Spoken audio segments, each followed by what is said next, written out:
ఓం శాంతి 30/10/2025 సాకార ఈశ్వరీయ మధుర మహావాక్యాలు. మధురమైన పిల్లలారా, మీరిప్పుడు చాలా చాలా సాధారణంగా ఉండాలి. ఫ్యాషన్గా ఉన్న ఖరీదైన వస్త్రాలు ధరించిన దేహ అభిమానం వస్తుంది. ప్రశ్న: భాగ్యంలో ఉన్నత పదవి లేకుంటే ఏ విషయంలో పిల్లలు సోమరులుగా ఉంటారు? జవాబు: బాబా అంటారు, పిల్లలు మీరు స్వయాన్ని చక్కదిద్దుకునేందుకు చార్టును వ్రాయండి. స్మృతి చార్టును వ్రాయడం వలన చాలా లాభం ఉంటుంది. సదా నోట్బుక్ మీ చేతిలో ఉండాలి.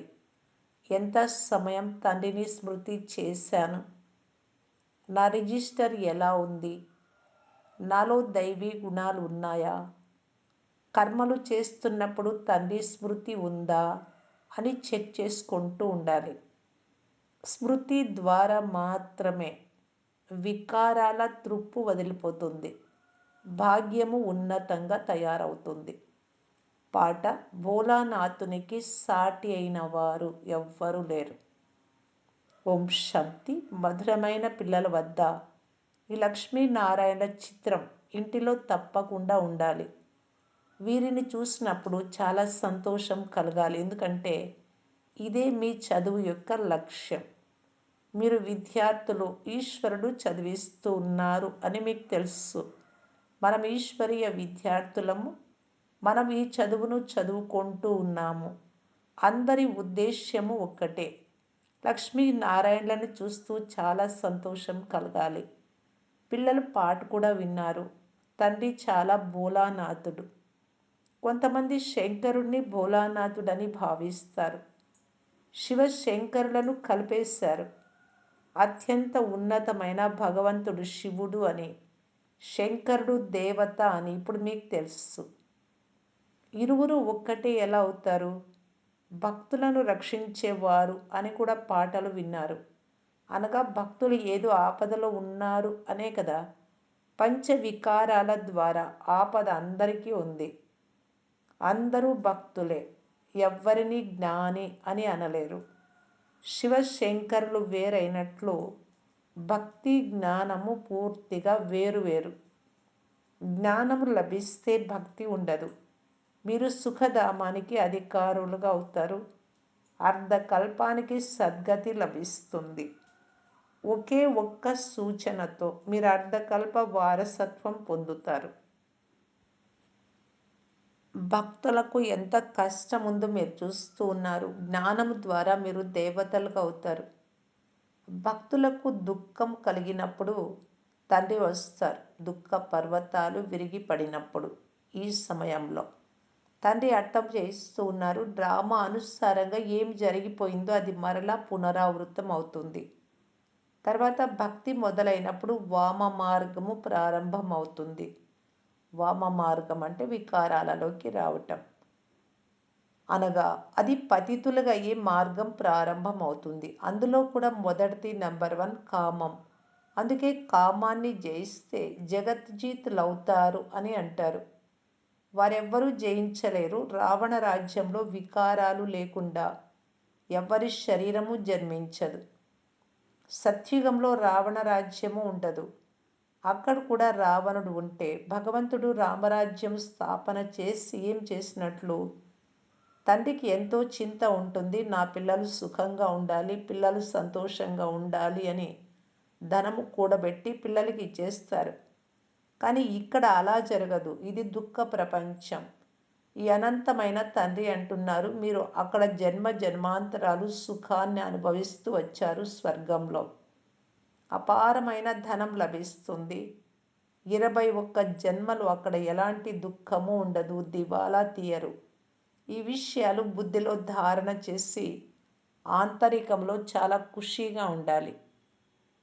మీ జ్ఞాన యోగాలన్నీ గుప్తమైనవి. స్థూల ఆయుధాలు మొదలైనవేవి లేవు మీ దగ్గర. తండ్రి అర్థం చేస్తూ ఉన్నారు, ఇది జ్ఞాన ఖడ్గం. వారేమో స్థూల ఆయుధాలను గుర్తులుగా దేవతలకు ఇచ్చారు. శాస్త్రాలు మొదలైనవి చదివేవారు. ఇది జ్ఞాన ఖడ్గము అని, జ్ఞాన కత్తి అని ఎప్పుడూ చెప్పరు. ఈ విషయాలు అనంతమైన తండ్రి స్వయంగా కూర్చొని అర్థం చేయిస్తూ ఉన్నారు. శక్తి సైన్యము జయించింది అంటే వారి వద్ద తప్పకుండా ఏదో ఒక ఆయుధం ఉంటుంది అని వారు భావిస్తారు. తండ్రి వచ్చి ఈ పొరపాట్లన్నింటి గురించి తెలిపిస్తూ ఉన్నారు. మీ మాటలు చాలామంది మనుషులు వింటారు. గొప్ప గొప్ప విద్వాంసులు మొదలైన వారు కూడా ఒకరోజు తప్పకుండా వస్తారు. వీరు అనంతమైన తండ్రి కదా. పిల్లలైన మీరు శ్రీమతానుసారం నడుచుకోవడంలోనే కళ్యాణం ఉంది. అలా నడుచుకుంటే దేహ అభిమానం సమాప్తం అవుతుంది. అందుకే ఇక్కడికి ధనవంతులు రారు. తండ్రి అంటున్నారు, దేహ అహంకారాన్ని వదిలేయండి. మంచి దుస్తులు మొదలైన వాటి నష కూడా ఉంటుంది.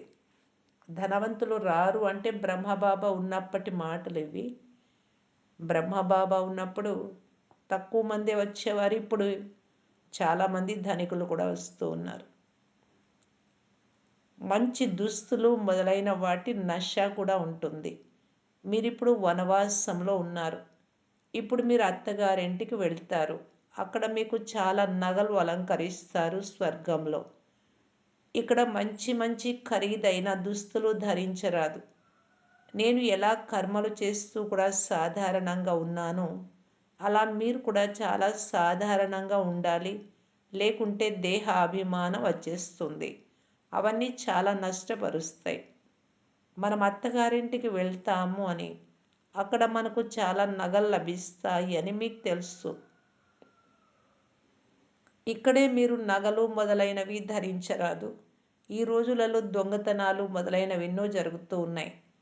దారిలోనే దొంగలు దోచుకుంటారు. రోజులు గడిచే కొలది ఇలాంటి గలాటాలు, హంగామాలు మొదలైనవి ఎక్కువ అవుతూ ఉంటాయి. అందువలన తండ్రి అంటున్నారు, స్వయాన్ని ఆత్మగా భావించి నన్ను స్మృతి చేయండి.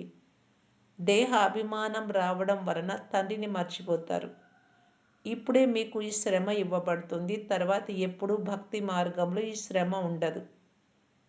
ఇప్పుడు మీరు సంగమ యుగంలో ఉన్నారు. పురుషోత్తమ సంగమ యుగంలో తండ్రి వస్తారు అని మీకు తెలుసు.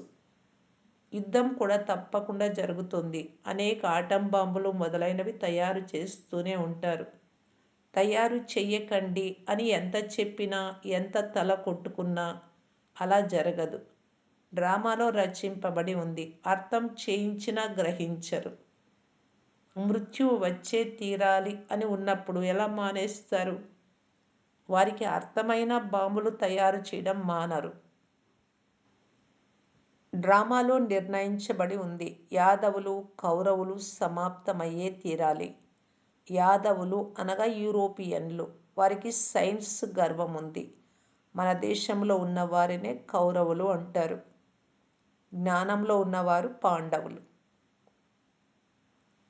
వారి సైన్స్ గర్వము ద్వారానే వినాశనం జరుగుతుంది. తర్వాత సైలెన్స్ యొక్క గొప్పతనం జయిస్తుంది.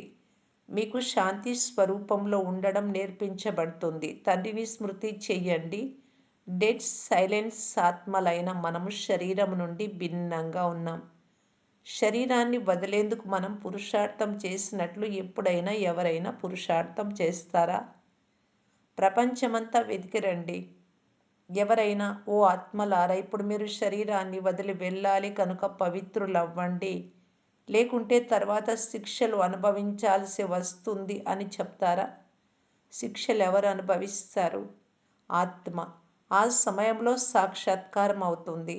నీవు ఫలానా ఫలానా పాపాలు చేశావు కాబట్టి శిక్షలు అనుభవించు. అప్పుడు జన్మ జన్మాంతరాల శిక్షలు అనుభవించినట్లు అనుభవం అవుతుంది. అంత దుఃఖమును అనుభవించాలి. పోతే ఇక సుఖమేముంటుంది? తండ్రి అంటున్నారు, ఇప్పుడు ఇక మీదట పాపకర్మలేవీ చేయకండి. తమ రిజిస్టర్ వ్రాయండి, చార్టు వ్రాయండి. ప్రతి పాఠశాలలో గుణగణాల రిజిస్టర్ ఉంచుతారు కదా, క్యారెక్టర్ గురించి. విద్యాశాఖ మంత్రి కూడా భారతదేశ క్యారెక్టర్ బాగా లేదు అని అంటారు. మేము ఈ లక్ష్మీనారాయణల వంటి క్యారెక్టర్లు తయారు చేస్తామని చెప్పండి. ఈ లక్ష్మీనారాయణల చిత్రం సదా మీ వద్ద ఉండాలి. ఇది మీ లక్ష్యం. మనం ఇలా అవుతాం. మనం ఈ ఆది సనాతన దేవి దేవత ధర్మాన్ని శ్రీమతమును అనుసరించి స్థాపిస్తూ ఉన్నాం. ఇక్కడ నడవడికలు చక్కదిద్దబడతాయి. ఇక్కడ మీ కచేరీ కూడా జరుగుతుంది. న్యాయసభ అన్ని సేవా కేంద్రాలలో కూడా పిల్లలు కచేరీ జరపాలి.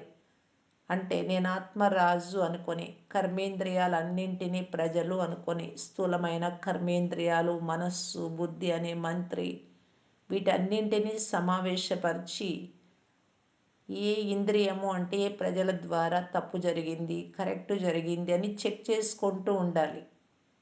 అన్ని సేవా కేంద్రాలలో కూడా పిల్లలు కచేరీ జరపాలి. చార్టు ఉంచితే చక్కబడుతుంది అని ప్రతిరోజు చెప్పండి. అదృష్టంలో లేకుంటే చార్టు వ్రాయకుండా సోమరులవుతారు. చార్టు వ్రాయడం చాలా మంచిది. 84 జన్మల చక్రాన్ని తెలుసుకుంటేనే చక్రవర్తి రాజులుగా అవుతామని మీకు తెలుసు. ఎంత ఈజీ. అంతేకాక పవిత్రంగా కూడా అవ్వాలి. స్మృతి యాత్ర చార్టును వ్రాయండి. ఇందులో మీకు చాలా లాభం ఉంది. నోట్బుక్ లేకుంటే బాబాను స్మృతి చేయలేదు అని అర్థం చేసుకోండి. నోట్బుక్ సదా మీ చేతిలో ఉంచుకోండి. ఎంత సమయం తండ్రిని స్మృతి చేశాను అని మీ నోట్బుక్, మీ చార్టును మీరు చూసుకోండి. స్మృతి చేయకుంటే త్రుప్పు ఊడిపోదు. త్రుప్పు తొలగించేందుకు ఆ వస్తువును కిరోసిన్లో వేస్తారు కదా. కర్మలు చేస్తున్న తండ్రిని స్మృతి చేస్తూ ఉంటే పురుషార్థ ఫలితం లభిస్తుంది. ఇది కష్టం కదా. తలపై కిరీటం ఊరికే ఉంచరు.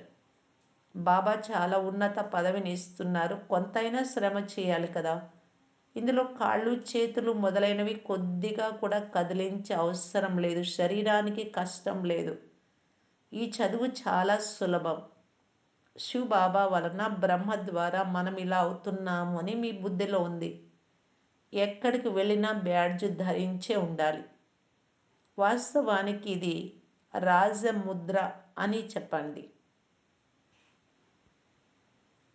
చాలా రాయల్గా అర్థం చేయించాలి. చాలా మధురంగా అర్థం చేయించాలి.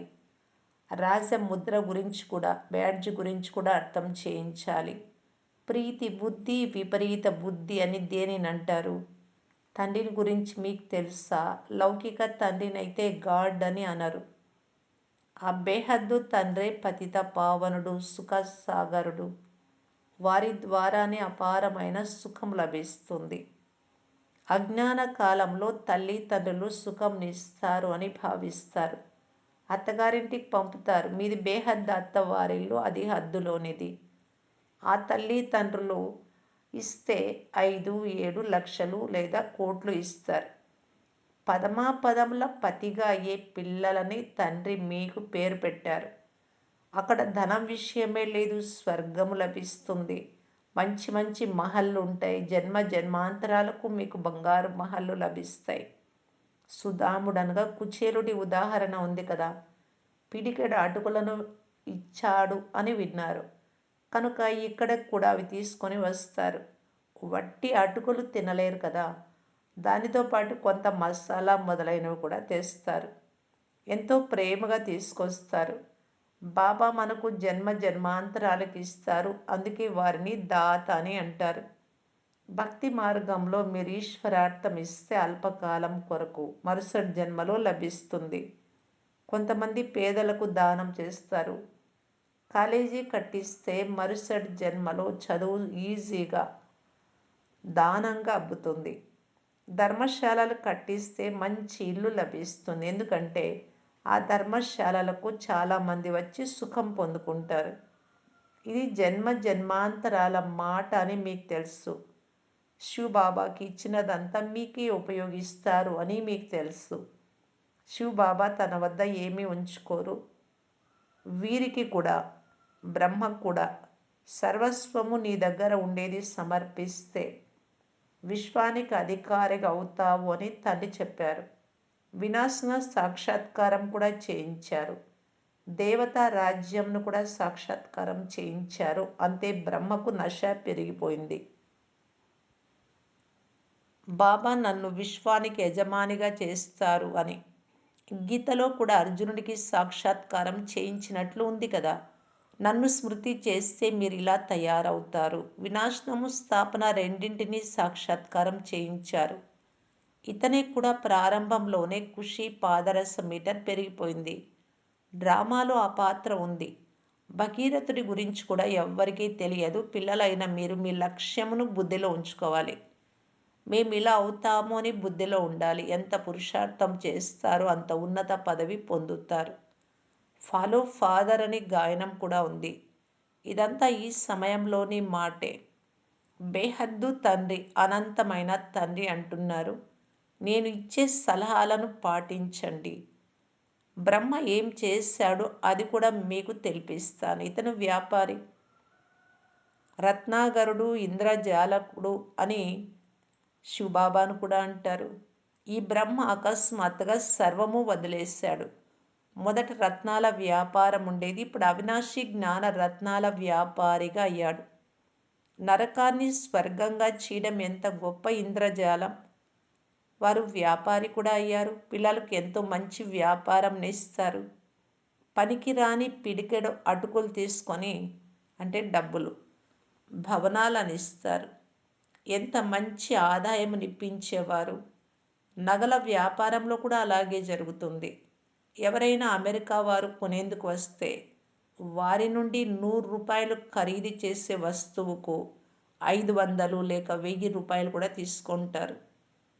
వారి నుండి చాలా ఎక్కువ ధనాన్ని తీసుకుంటారు. మీ వద్ద చాలా పాతదైన ప్రాచీన యోగం ఉంది. మీకు ఇప్పుడు భోలానాథుడైన తండ్రి లభించారు. వారు ఎంత మంచివారు, అమాయకులు.